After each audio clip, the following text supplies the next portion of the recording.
प्रोथेलेमियन Edmund Spenser द्वारा 1596 में लिखी गई एक कविता है।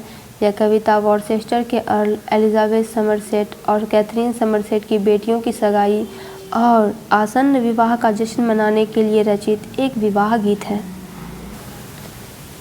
स्पेंसर के पहले के काम एपिथेलमियन की तरह यह कल्पना और शास्त्रीय संदर्भों में और यह प्रकृति प्रेम और सौंदर्य के लिए कवि की प्रशंसा को दर्शाता है।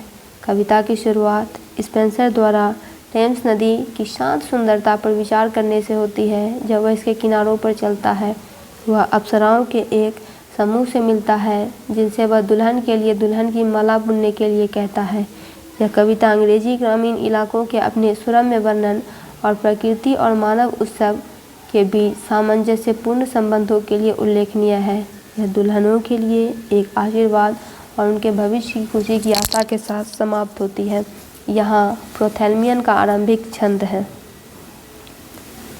काम was the day and through the trembling air, यानी दिन शांत था और कांपती हवा के माध्यम से।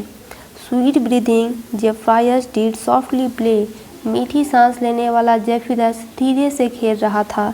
अ gentle spirit that lightly did delay, यानी एक कोमल आत्मा जिसने हल्के से देरी की।